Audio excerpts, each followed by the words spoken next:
Good evening, everyone. I'm Lissy Bastian. It's Wednesday, January 29th. It's great having you back with us. As hundreds of foreign nationals living in Wuhan, China, the epicenter of a coronavirus outbreak, are being evacuated, Health Minister Dr. Jcntvnews says Bahamian students also living there have expressed their desire to return home and are preparing to return. So what are health officials doing? Dr. Sands says the government is making provisions to take steps to evacuate those Bahamians. Every country that has repatriated their citizens has done so with an abundance of concern, but with a significant dose of caution. And so the United States, United Kingdom, Australia, France, etc. have agreed to place those citizens in quarantine. It is likely that the Bahamas will do the same thing. We are now finalizing all of the logistical plans for welcoming our citizens back home, but clearly it needs to be done in a way that is safe and in accordance with best practices in public health. Countries like Japan, the US, UK, and also Australia have begun their evacuations and plans to put their citizens in isolation. British Airways has suspended all flights to and from mainland China as the UK's office warned against all but essential travel there. Similar measures have been taken by other airlines, including United Airlines and Lion Air. Dr. Sands says at this point, those returning from China will be quarantined for 14 days as a precautionary measure. Following tremors from a 7.7 magnitude earthquake in the Caribbean Sea, which was felt by some on the northern coast of New Providence yesterday, particularly East Bay Street and Shirley Street, some adjustments will have to be made to protocols here in the country. Prime Minister Dr. Jcntvnews, in addressing parliamentarians today, said as much after tremors disrupted the weekly cabinet meeting and forced government officers to close at 3 p.m. out of an abundance of caution.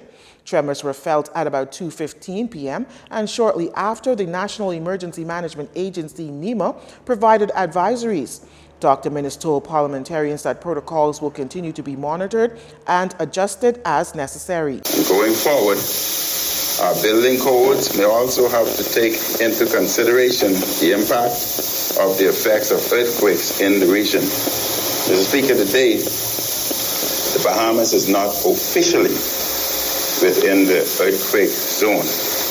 However, it is essential for us to liaise with the relevant agencies, both regional and international research centers, so as to make determination whether amendments are required or amendments are necessary to include the Bahamas within earthquake zone.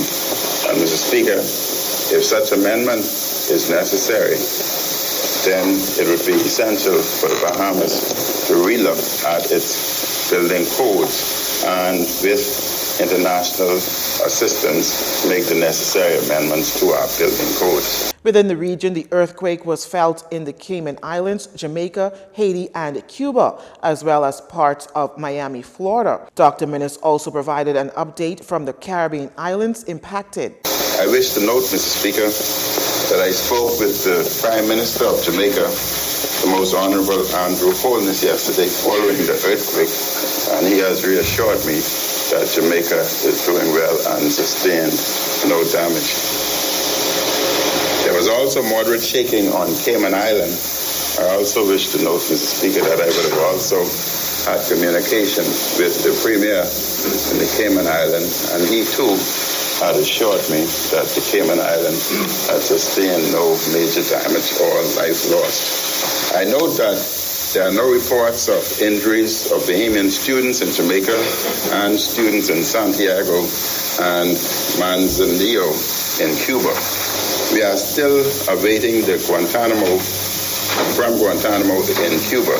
NEMA and the lead agency, the Bahamas Department of Meteorology, will carefully monitor any further earthquake advisories and tsunami threat messages from the PTWC and will advise the public accordingly.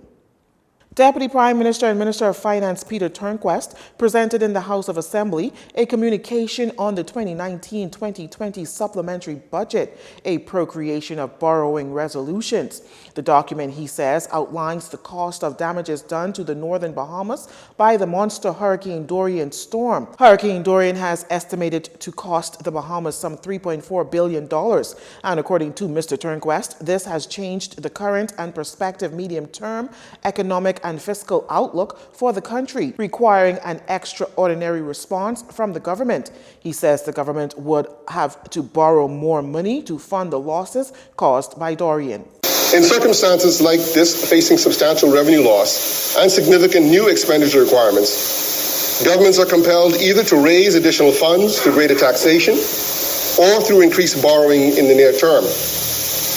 The government has determined that additional taxes would not be optimal at this time, given the substantial impact of Dorian to our economy and the need to maintain private consumption levels. Accordingly, and very conscientiously, the government has decided to fund the revenue loss and expenditure requirements through additional borrowings.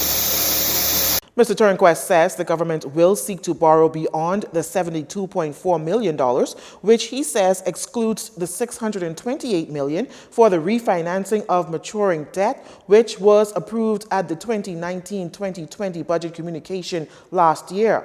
Mr. Turnquest explains that the overall revenue of the country will be reduced because of revenue losses and revenue foregone from value-added tax and other fees in the affected islands.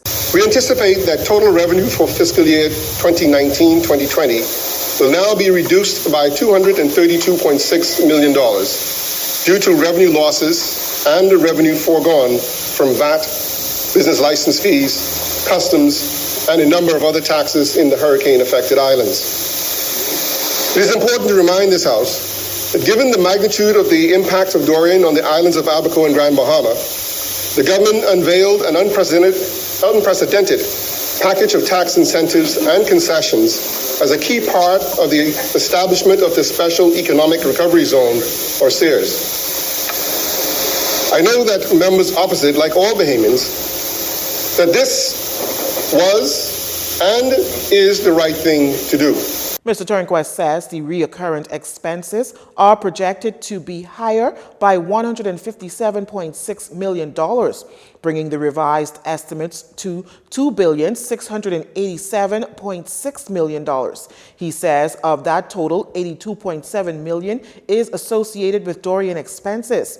He gives the breakdown of the expenses. $23.1 million in costs associated with cleanup activities, $12.9 million to facilitate food and accommodation assistance programs, $11.4 million to fund the extension of the unemployment benefits to eligible persons, $11.1 million in allowances for affected public staff, $5.4 million for the acquisition of supplies and materials, a $1.5 million allocation to the new Ministry of Disaster Preparedness, Management and Reconstruction, and the remaining $17.3 million allocated to primarily cover contingencies, consultancy services, security, and other costs. Mr. Turnquest promises that the FNM government will do all that's necessary to restore Abaco and Grand Bahama while revitalizing the Bahamian economy. Well, just following the first sitting in the House of Assembly for 2020, parliamentarians gathered at the St. Agnes Anglican Church today for the annual Parliamentary Church Service. In a service fully attended by members of Parliament, Archdeacon James Palacios encouraged them to pass laws and policies that touch the average Bahamian. He says Bahamians want to feel, touch, and see their members of Parliament. And we all speak from a position of where we are. There's a saying, people don't see things the way they are. They see things the way they themselves are. And it is one message that I wish you to carry away, is that you can pass whatever legislations you want in Parliament. If it ain't touching me out there, then you could forget it. If it's not that it means something that you then you can forget it.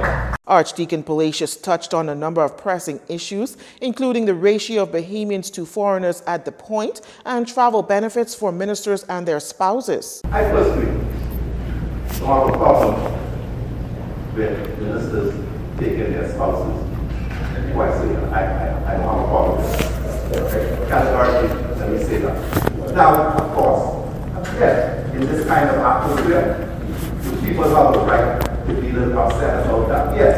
Now, you might just be disclosing something that has been happening for years, right? But all I'm saying is that we need to be able to say that. While thanking them for their services to the country, Archdeacon Palacios says their position as members of parliament brings criticisms, but encouraged them to continue to do the work for the majority. You are the most vilified group in the country, the Bible pastors. Vilified, demonized, distrusted, etc. And in many ways, people might have good reason to believe so, or to do so. But I honestly believe that we give our political leaders too bad a rap and just believe that everybody, or the vast majority of people, go there to enrich themselves. Let me say categorically. I don't buy that narrative. He praised the government for its commitment to education in providing free education for Bahamian students at the University of the Bahamas and the Bahamas Technical and Vocational Institute. Archdeacon Palacios encouraged them to make the Bahamas better for all. You're watching JCN News. Stay with us. This segment of the news was brought to you by Alive.